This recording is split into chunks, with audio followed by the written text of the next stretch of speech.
All right, we're going to go ahead and get started here. Welcome again to Scaling Multifamily Brands Live. We're going to go ahead and get started. The topic today is revenue-based branding in multifamily. And a lot of times we have a different understanding of what branding is and what it means. I'm not going to get into the definition of those things, but all the things that we're going to talk about to do is all about driving revenue for the business unit. So before we dive into this, I just want to welcome all of you here. I know we've got some people listening in and also some showing their faces. I love to see you guys. Good to see you again. Today, you're going to know things that you don't know now about creating trust and credibility. And then later in the show, you're going to know why I just said that and how important that is to how you go about creating branding that generates revenue, telling the story about your company that ultimately leads to people working with you in some capacity or the other. I guess the question I would ask you guys is like, why would I want you to know that, right? Well, the first thing is your competition is likely not going to know a lot of the things that we talk about today. And that's going to create some real opportunities for you.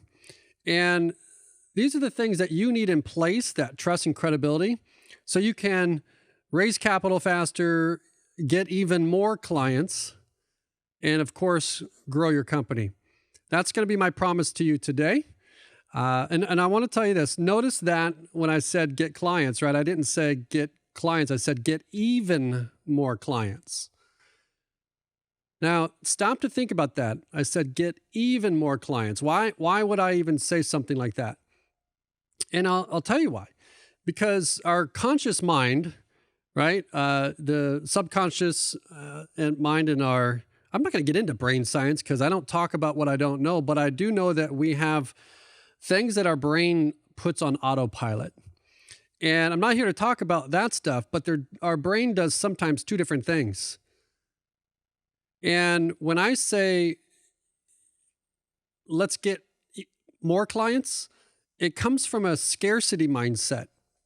It's your subconscious is saying, well, wait a minute, I need more clients. That means I don't have clients. It's really from a position of lack, right? Your subconscious mind hears this and you don't know this, right? Like you start to feel bad. It starts to make you remind you that, I got to sell something today. I got to get that client. I got to get the investor. I need to get more revenue. I need to grow, all these things. And it comes from a position of sort of scarcity or lack. And so it's just an example of one word, right? That if I can say even more, hopefully you feel better, right? And we're talking about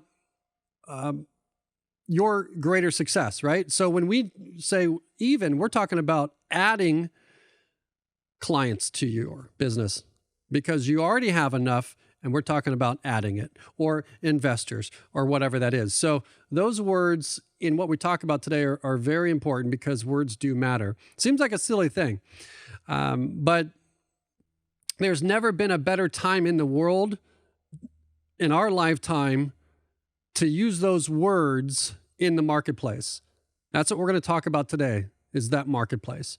And when we message people into this marketplace and I say I'm talking about like our company. When we do this, for something to be, creative or successful, it has to lead to a sale.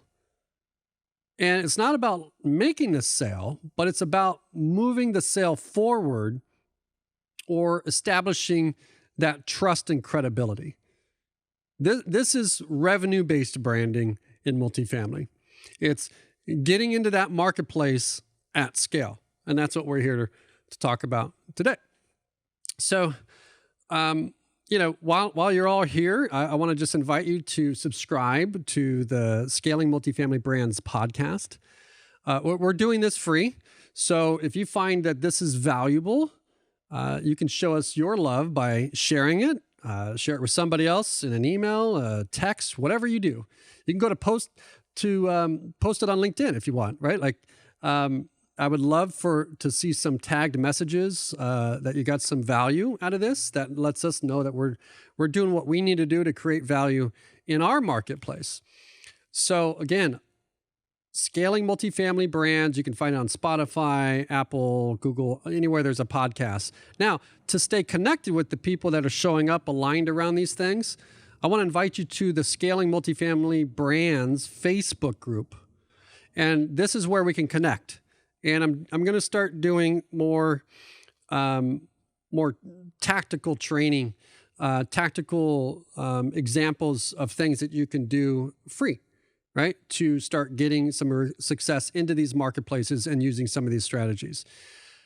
Now, if that's all over the place for you, just keep in mind, you can always go to mclients.com, click on podcast, and at the end of the show notes, we always have a link to that Facebook group. So if you get lost in the mix, you're out doing something right now, that's easy to do. And that's a good place for us to connect. Now, the apartment industry right now, as we know it, and you already know this because you're seeing it today, is it's being disrupted. So what I'd like to do, since we're all on this call around financial investments in multifamily and all the things that go with it, I want to invite you to the Multifamily Investment Summit that's coming up. You're going to want to get registered, so go ahead and do that at multifamilyinvestmentsummit.com. Those that are listening in, you can, all the information that you need to register is on that website.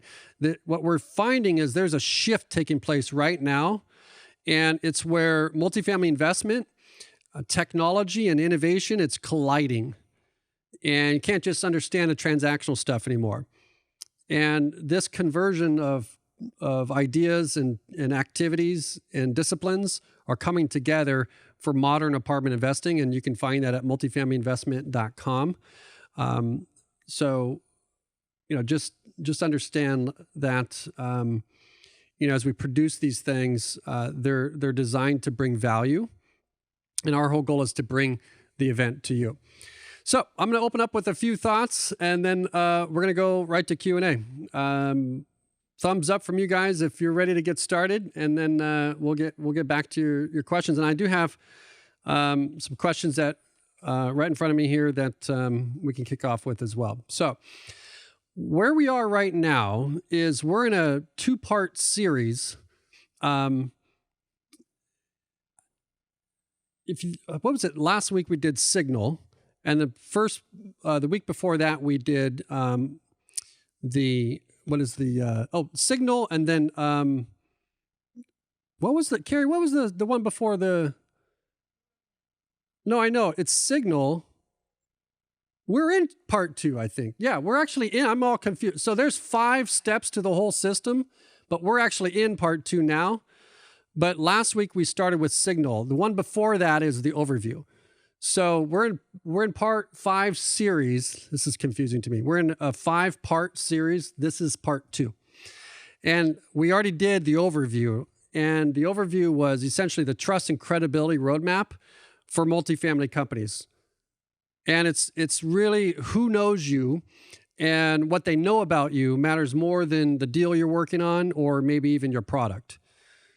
And I would encourage you, if you're listening now, after this, you can go back to the overview episode, and you can find that on the podcast. It's already published.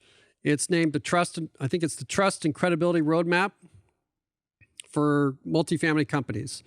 That's going to give you an overview of everything we're talking about, and we are in part 2 now. Now, last week we did that Signal, and so last week it was really about how to attract ideal clients without adding more people to the process or more money to advertising, things like that. And it's really about getting those messages right so people tune in to your message, and that was the Signal. So next week, we're going to be covering the education phase.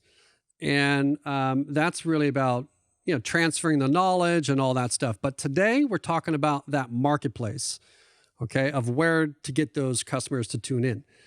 All right.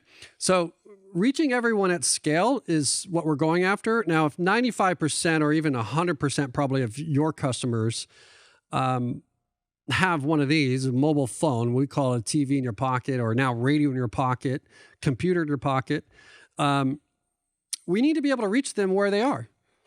And most people, what they're doing right now in how they're going to market or how they're trying to find the leaders or the money that they're after is they're using old strategies and they're taking action in marketing that making the assumption that the customers or the people you want to reach are ready for you and ready to buy. Right? You may post something on LinkedIn and nothing happened. Well, you're assuming that everybody that's seeing is right now ready. They may be thinking about getting ready, but they're not ready now, and you maybe get discouraged. And that's where your opportunity is. Because the majority of the people, and I mean people and brands, are going to think like this. They're going to market like this. They're going to have to report things, and they're not going to get the results right off the bat, and they're going to retreat.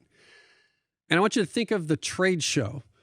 Everyone is fighting for a customer all in one room, right? Whereas there's this marketplace where everybody really is, right? But they're all in one room. Now, what we know about the marketing we do, it's very different. This is how you're going to stand out as well. You're going to be doing something different. That's what makes a company different, is when you can differentiate your brand from the next, right? So I've said this before, but if you took all the art in the world and you put it in a building, it'd be a warehouse. And you have to imagine the trade show as that warehouse, right? Or can you kind of picture it? All the brands in one room trying to fight for customers. Now, if you took one piece of art out of that warehouse and you pulled it out, placed it on a white wall, shined a light on it, now you can sell it for millions of dollars. You know, it's the framing and the atmosphere in which we present things. That's what we're talking about. We want to increase your value, not just be another thing in the warehouse, right? Or that could be a meeting or a conference. It could be whatever it is. But the world is right here. We've never had a better time to reach them. And just to give you an example for even operators out there, the largest event multifamily had, even before COVID, had, I don't know, 11,000 people. Maybe a third of the buyers would be in the room. And I'm exaggerating if you had a product. This is a small number of people when you think about there's 17 some million people that make the multifamily industry go around. And that's how those are the people you can help. So if we get out of the warehouse and we reach that marketplace, when we do this, we're basically that art on the wall. We're more valuable. We're seen. There's nothing else next to it. It's just you, the framing around it, and the lights shining on it. And we call that the marketplace. Now, I'm in that marketplace. I'm talking about getting you back to that 17 million people, right? Not fighting for what everybody else is fighting for. People that are ready to buy now. Okay, these people, all people that will buy and invest with you, do the things you want, are going to have one of these. Likely, they're going to have one of those. I bet you would agree. Now, what we know about the marketplace is that people, when they buy, before they're in that sort of I'm ready to buy mindset, is they do research. They talk to people. They talk to companies. They ask questions. In fact, there's data around this that people don't want to talk to a salesperson until they're ready to buy. We have a computer in our pocket with all the information at our fingertips for anything that we want. Why would we need somebody to tell us that what we need to know in order to do the thing? Until we're ready to buy, right? Until you've done your own research. And this goes back to, again, while they're doing that research, wouldn't it be great if there was content out there that was trusted and credible? Or content that educated in such a way that delivered trust and credibility. Now, if you're raising capital for multifamily developments or projects or growing your business, I mean, people can get a sense of all of our capabilities with a Google search. Now, if you think about the large companies that are growing at scale, the ones you may think about being top of brand in multifamily or even in banking or finance, this is what the leverage, this is like the lever they pull, okay? Because they've been on TV or they've been around longer or they've done more press releases, whatever it is. But that's the difference. That's the leverage. You can see the work they do. You can see their portfolio. You can drive by their signs, whatever that is.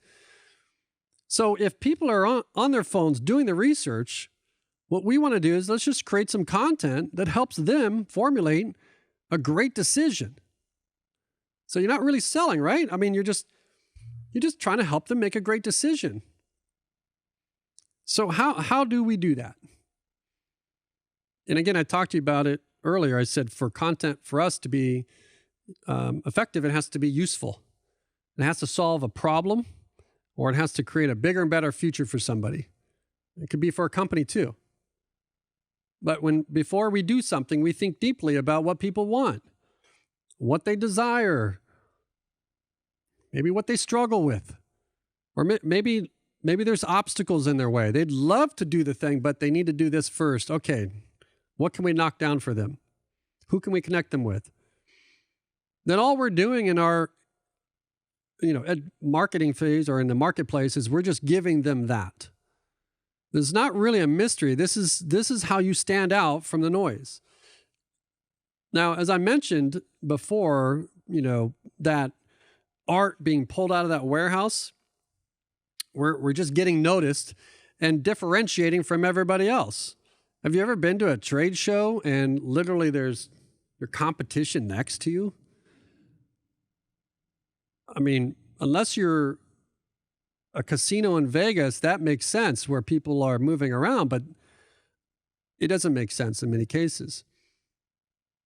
Now, last week we talked about the signal, and that was getting those messages to tune in. That's creating that art. How are we different? How do we stand out? And it's all about them, what they care about. That's why, I bet you if you look back at why we started the business, who we want to serve, what impact do we want to make, it's literally probably back down to the business basics. Why we're in business. We're in business because we want to do something different. We're separating ourselves from all the rest. Now, this may seem like I'm simplifying it, but I can tell you it's not easy. You know this. You already know this. And that's why I'm giving you the strategies, because we know most people are not going to do this. It's hard work because it's not about what you say, what you know, it's about what you end up doing. And for us, it's execution. But that was our leverage, is execution. And the good news for you is your competition is also knowing this is hard. This is hard to track, hard to do, hard to hire for. The boss you have didn't do it, so they're not teaching how to do it. You're right. That's the great news. That's where the opportunity lies. And it's not about knowing. It's about just, again, getting it into practice. This goes back to innovation. Let the customer use it. Learn from it. Now, there's a gentleman named Princeton or Patrick Winston. He's at MIT, leads a talk. It's phenomenal. And it's been a tradition for more than 40 years that he's been doing this kind of how to speak talk. It's pretty fascinating. And it's pretty funny too. Basically, he says the quality of your communication is largely driven by a formula. And I've used this in many times internally. It's basically, if you can think of a mathematical formula with the parentheses and everything, he's got a K, P, and a T, right? So just imagine a K, comma, P, T, like a formula. And in this stage, the K is, as he illustrates it on the blackboard, is large. It's a large K. The P it's large, but not as large as the K. And then there's this small little T. And the T is literally the smallest of all of them. And what he goes on to say is it's a matter of how much knowledge you have. I mean, you're here to learn or get an outcome. But it's a matter of how much knowledge you have and then how much practice you put with that knowledge.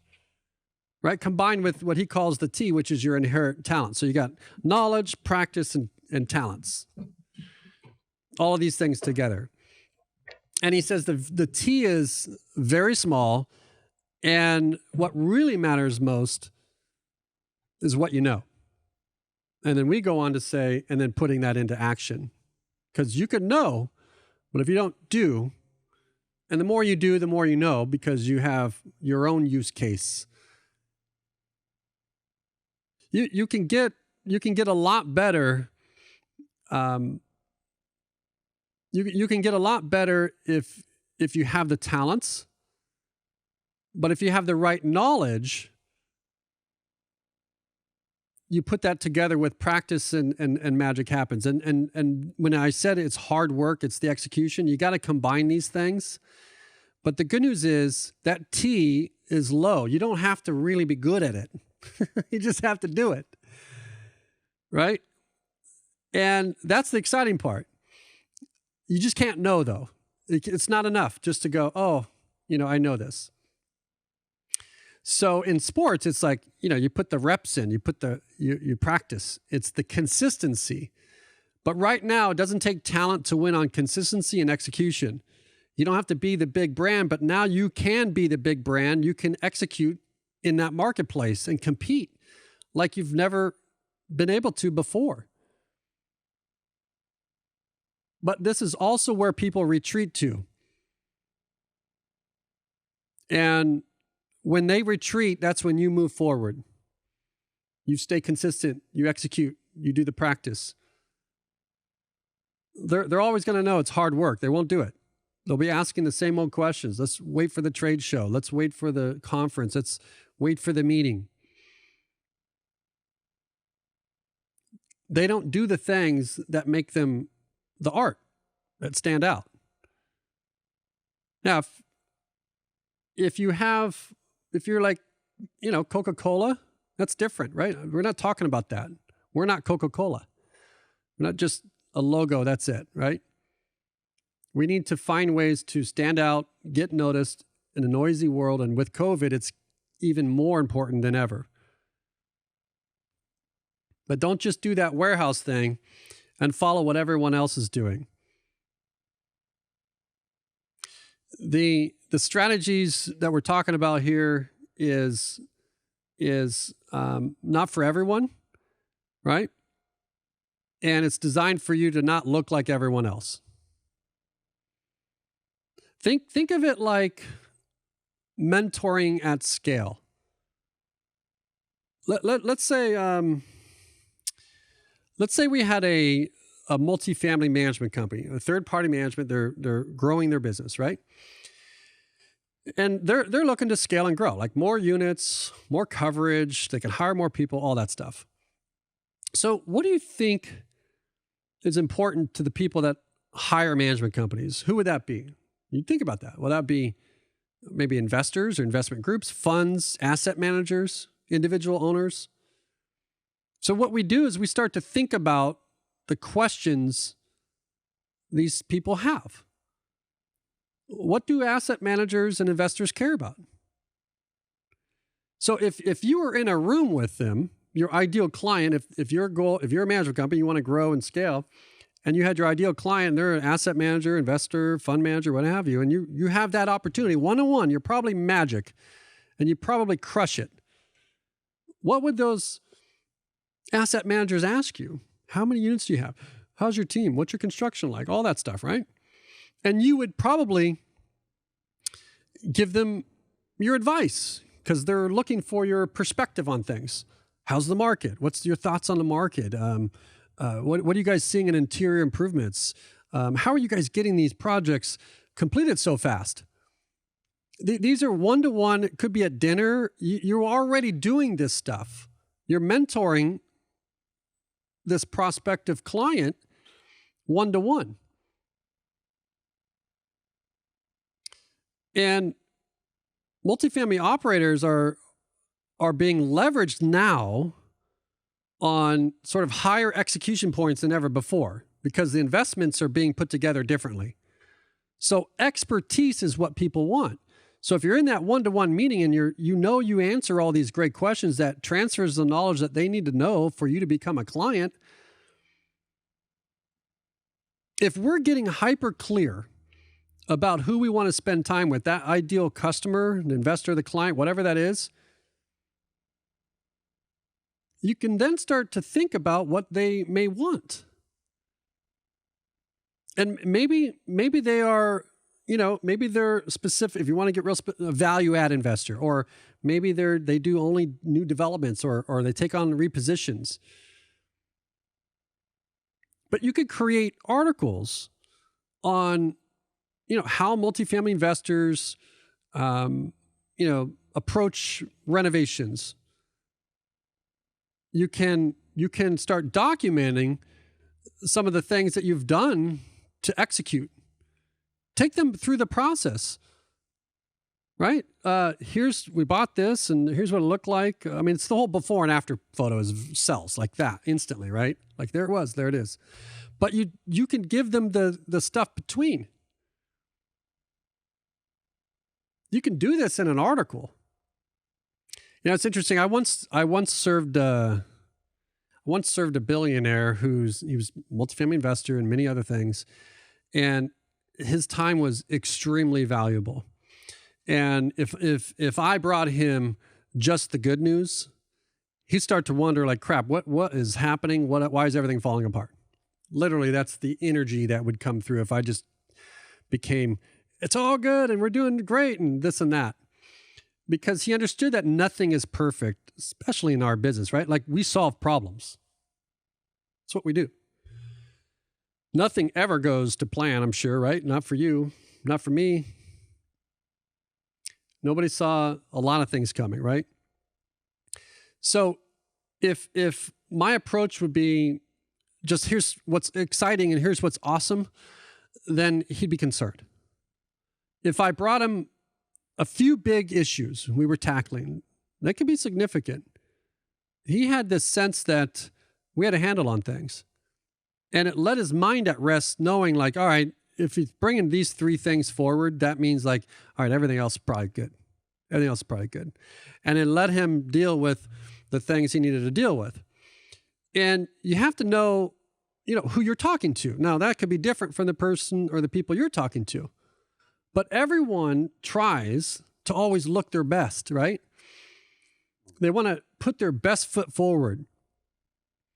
And a lot of times investors are looking for the exceptions, right? You could write about those exceptions.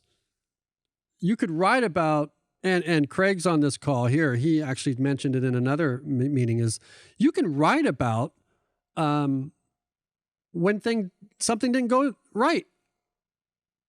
What stress test did you have in place? And then here's what we did about it. Here's how we approached it. Here's how we fixed it. Give them the lessons.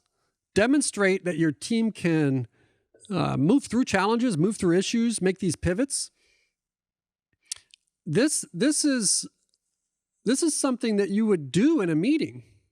They would ask you, what happened with that last rehab? It looks like, I saw those cones up there way too long. Was something wrong with the city? Did it not approve? What was the issue? Well, we had this, and in a meeting, you're doing it. So if you could think about how can you do this at scale and give people an easy way to get in touch with us, that's magic. So in this marketplace, if you know who you're talking to and you're able to sort of mentor them at scale, and we're thinking about what does that, we call it like a prospect. It could be anything. It could be buying a product, a software, buying an investment, many things. We want to create content that they would find helpful. And if they leave with more knowledge, then you've achieved your goal. And that means, again, we go back to in the signal phase, we're not optimizing for likes and followers and all that vanity stuff. We're optimizing for people to understand. So content that's creating value for people and the people you want to spend time with, not just everyone. If you're marketing to everyone, you're marketing to no one. And what I said, even in the overview, I said, remember, make it all about them when you're talking to them, all about how they get it, all about the things they want. Then instead of selling, you're really just talking about who you're helping. People trust their friends and referrals and their own due diligence over salespeople and even marketers. That's why sometimes owned media doesn't always work. You're saying the right things, but you're saying it. You got to get your customers to say it, right? Because you're at a disadvantage because people think, well, you're just trying to get me to invest or you're trying to get me to buy. And so when you can be educational in that way, you're going to find some real traction. Most people, again, are not going to do this, and they're going to retreat. They're going to give up, and it's going to they're going to go back to the warehouse. But we're getting you out of that warehouse, right? People do not care about products or even those investments. What they want is a problem solved, and they want a bigger and better future. This is what you talk about, not your stuff. You don't talk about your stuff. You talk about the bigger and better future that they can create, or the problem that can go away, the complexity that can go away, life getting better. So again, create the content that adds value. This will create goodwill in the marketplace. And if you do this right, it's going to move things forward. You're not trying to sell. You're not trying to convert. You're not trying to get a lead. You're just moving it forward so that you can get credibility and trust by demonstrating expertise, not just talking about, demonstrating it. No more brochure talk, right? Think about your perfect customer. What are their doubts? Will this work? Will you be around in 6 months? All that stuff, right? Like, think about what are those doubts? And then create content that knocks those doubts down. It's just super simple. And what's happening is you're entering the conversation that's already happening in their mind. And when we know this, we know, like I said earlier, when I said even more clients instead of more clients, you're coming from an addition instead of a scarcity, that emotions are priorities for people. And an emotionally unaffected buyer will not convert. You may be selling software and you think you got a great product, which is great, but when you realize in your storytelling around that when somebody buys the software and because they made a great decision, that they're starting to see themselves celebrated in their own job or company because they made more money for the company or solved a big problem.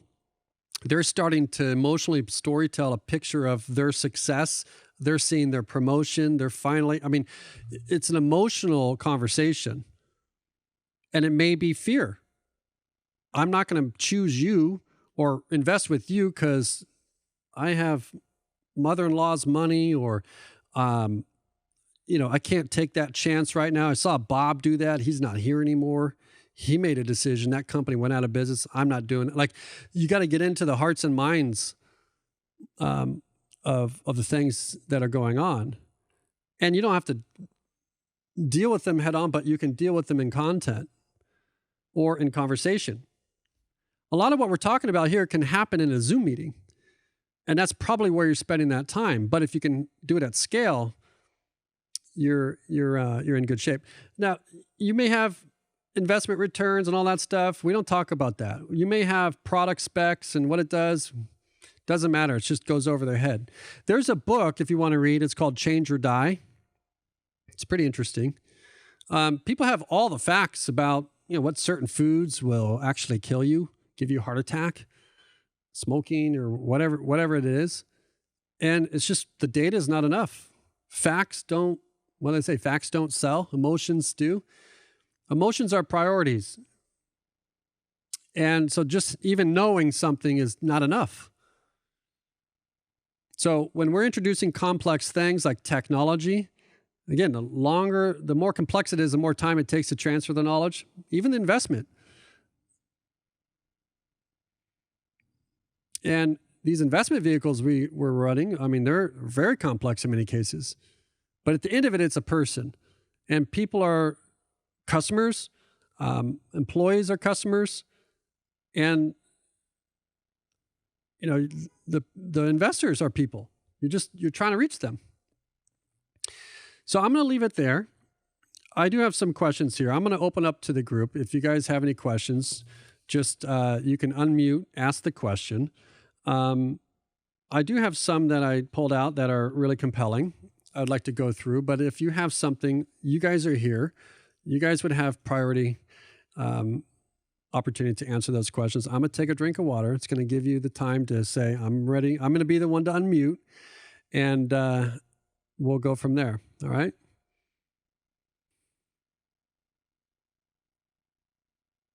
I have an applause track here. I'm going to give a little clap to anybody that asks the first question. Hey, Patrick, I'll go ahead. Can you hear me? Okay. Hi, Christina. Hi.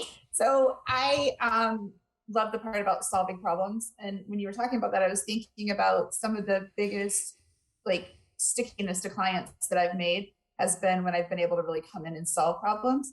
But if you're doing that what is your best way to kind of format that in an educational format? So if you're going to be doing a post, or if you're going to be doing an article, or whatever you're going to be doing, so that because you also don't want to go too negative. So how do you highlight the problem and then kind of solve it, and then stay engaging at the same time when you're not, because I'm great, I'm a problem solver. I like to solve problems with people. How do you do that in a way that you're putting it out there in an educational way? Yeah, no, a couple of things. There's what you can do literally after this meeting is you can do that on LinkedIn, right? That's the easiest way. It's a platform. The trouble with, and we do this with all of the places that we invest, like Facebook and LinkedIn and Instagram, all these things that are going on. You want to engage there, but you want to bring that traffic back to your owned audience where you have a direct relationship. If Facebook decides to just stop showing your information or kills groups, or LinkedIn starts running more ads and your content's pushed down, all those algorithms are not in your control. But what we start to do is I would recommend just on the onset, LinkedIn, you don't want to talk about other people's challenges, but you can talk about, listen, just finished up with a client, here's why they called us or called me. Okay. So somebody else's issue, because you were talking about how you show how you something was happening and how you pivoted, but that's not necessarily something I would want to make in a LinkedIn post, because you don't want to hand that out then. So I just didn't know if you had an idea how to so doing it with other people, that's kind of how we've done it. I've done it in the past. So I just didn't know if you had a different suggestion on that. Yeah. Asking for a friend. No, that's, yeah, exactly. I've seen people do that, but look, there's also another level of vulnerability, just saying, listen, man, I've been trying to do this and that, and I just haven't been able to pull it off. But there's also this, presupposition that we have to be perfect, right? And if we're not, people won't hire us, but maybe they'll connect with us in another way. But I would, if you wanted to play it safe, I would do something really give people a clear idea of I got a call yesterday and an investor wanted this, or an operator needed this. They couldn't figure out where to go with their technology. And so I hopped on a call, and it was a long call. I'll tell you, it was longer than I mostly spend. You're just kind of talking about documenting, telling the story, and first starting with just awareness of these things happening. And then what will happen is someone else will identify, I'm in that spot too. Oh, now they start seeing you as a solution to that. If you wanted to go more advanced, then it would be, you're doing that more consistently, and you're able to create either landing pages or articles of which they can kind of learn more. and then you become more of the trusted advisor for the thing. But I think it's just like I said, sharing, giving them a perspective of, and you don't want to go look for the problems, but that's pretty much, if you look at the things that you're doing, it could be you just jumped off a meeting and these are the questions they asked me, and I'm empathetic to why they asked those questions, but these are the questions they should have asked me, and here's why. These are the wrong questions. Just really bringing out what you already do one-to-one, so others can identify and have clarity and focus around how you show up in the world, who you help, right, and what it'll be like after they get the help. So then it's like, awesome, thank you. We transformed. They're now happy. The customer is now happy. And it may take several posts. You're welcome, Christina. Thank you for the question. Let me see if this works. Did that work? No, it didn't work. Oh, this is why. Hold on.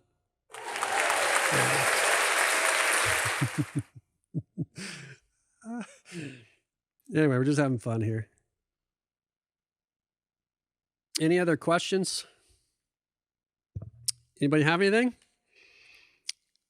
All right. I've got a few here. I'll go through. Oh, Craig's asking a question here. Craig, go ahead. I'll make a comment. I spent 15 years working in investment banking, and we'd start every day with a blank piece of paper and figure out what do we have to do today. And I always refer to that business as connecting the dots. So you have to have things to connect. And in my business was connecting the dots between consumers of and providers of capital. So you had to figure out who they were and how do you do that? And I think the answer is relevant for what we're talking about. You have to engage in conversations. So I'll give today, I sent out emails to 10 family offices I know who I haven't spoken to in a while. And I said to them, I'd like to have a chat. I want to speak to you about your outlook and your requirements for capital. And by the way, I'm working on a couple of things, but I want to hear your outlook. And once you start a conversation, you may find that their outlook and their needs are not at all what you're offering. But you may find that they have a need for what you're offering that they don't know they need. And you can work your way through to making the connection. And I say, connect the dots. And there's another saying that I think is so relevant to this, and that is, if you're looking for a job, ask for advice. If you're looking for advice, ask for a job. So you've got to be very careful not to be too direct and put people on the defensive. So you have to kind of feel out the other party. And then you have to choose a lane. Choose a lane to work with that other party. And they may want something that really you don't have, but could have, or it may help you develop an idea. So this is interesting. Get into conversations and make the conversation. I think you said, Patrick, and I really agree, make the conversation about them. They don't really care how great you are. They don't really want to know. In fact, it might be annoying for them. You want them to feel great, but you want to understand who they are, what they need to meet their objectives, and then connect the dot. How can you fulfill that need somehow? I love it. I love it. And I love I want your outlook. And that's, again, they feel proud, right? They're sharing their expertise, their position, and perhaps, you made it all about them. That's wonderful. It's interesting because, between Christina's question and Craig, your comment, I just brought to mind, I made a note. We brought on 39,000 units this week. Without really spending money, right? I just went on LinkedIn and I shared what we did in a previous meeting around our innovation council. And I just said, hey, if you've got 1,500 units or more, I'd like to talk to you. We're trying to help people build better products, but we need to understand the challenges that you actually have. There's no investment. There's no selling.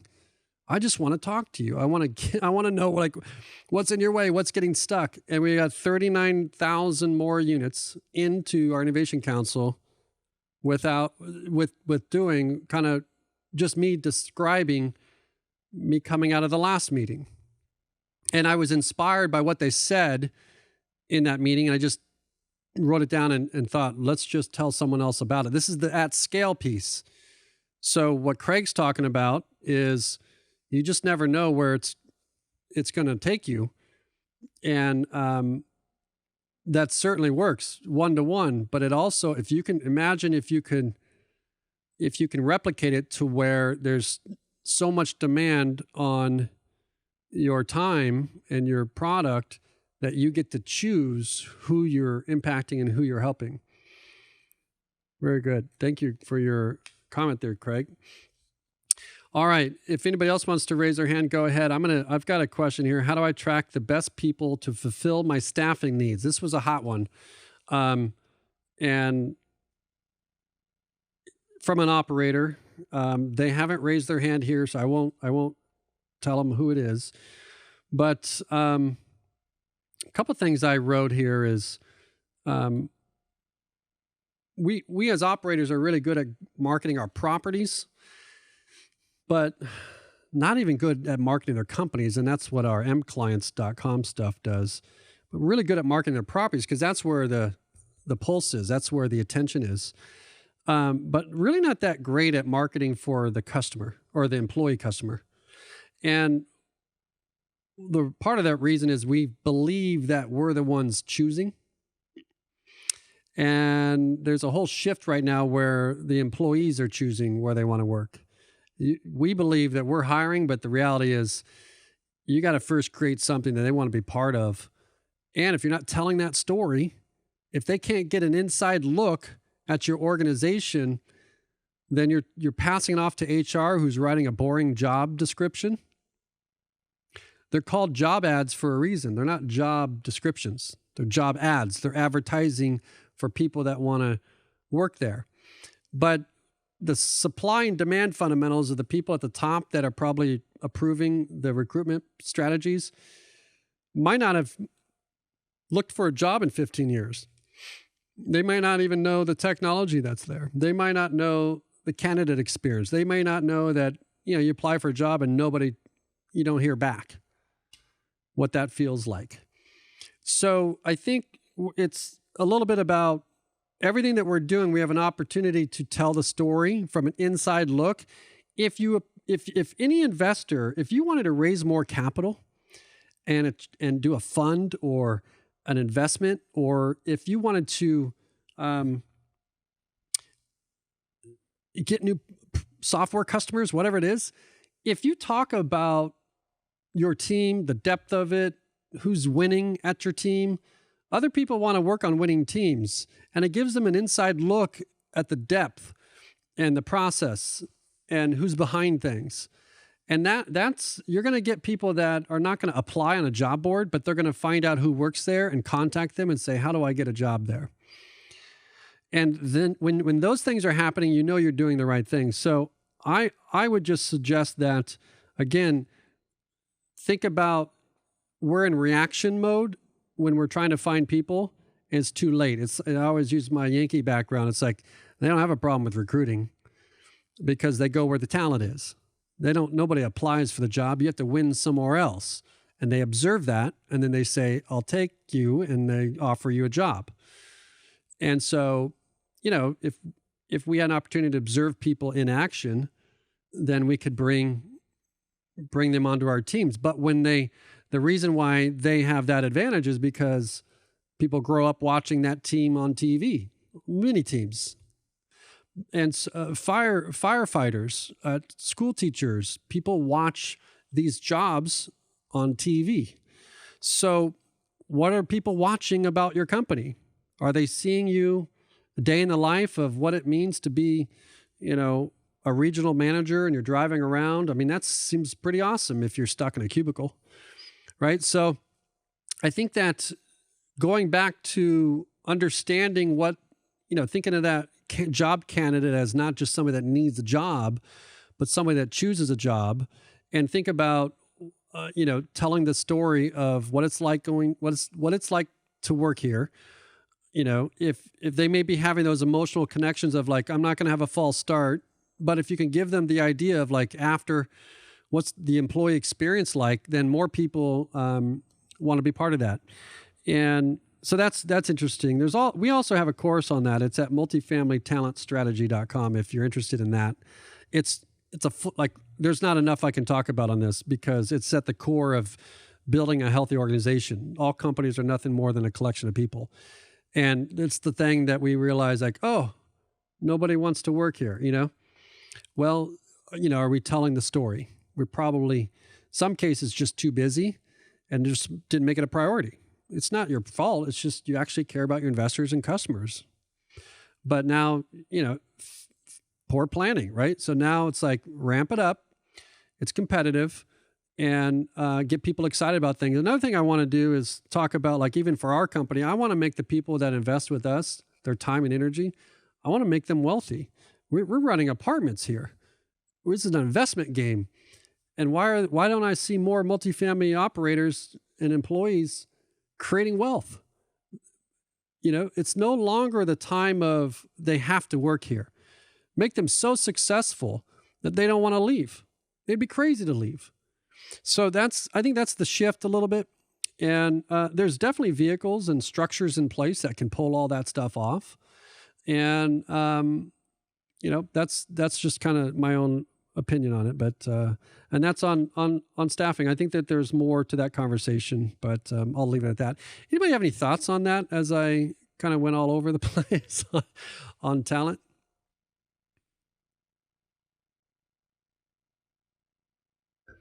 We got a lot of people on with, it's interesting. I'll tell you what we talked about that marketplace is, remember I told you most people won't do it, right? So Christina and Craig asked a question and most didn't, right? So I'm not challenging anybody to ask questions. That's not what we're here for. I just want to be here for you. But most people, specifically the people that have higher levels of, roles in the organization, maybe, and specifically the investors, the banking, the family office, all they don't do these strategies as much as others, and so I think there's a real opportunity. I mean, Craig could be a public speaker. He's shared in thoughts that if I were a family office, I know a little bit more about how he thinks about the business and all those things. So let that be an example. Even this meeting, that most people are there's a shadow market out there. So when you post that thing on LinkedIn, they're listening. They're just not liking it and they're not commenting on it. So keep your momentum and motivation there. This is evidence, okay? Specifically. So, but it's very important to talk about that. I talked about that with somebody else this week on a call. They're like, man, they're just not. I look at the analytics and they're there, but nothing's going on. So understand that your goal is not those vanity metrics. Your goal is to get out into that marketplace and transfer that knowledge, showcase the transformations you're making with people, companies, brands, technologies, whatever that is. Because they are listening, because they have this TV in their pocket. And right now they have more time on that TV because they're not, in that corporate office as much as they used to be. So let's see, what time do we have here? Are we up on time? 1:55. So I'm going to go ahead and wrap with that. If you guys have any questions, I'll stick around, but I'll leave it at that, guys. We'll see you in the next show. Thank you. All right. See you guys.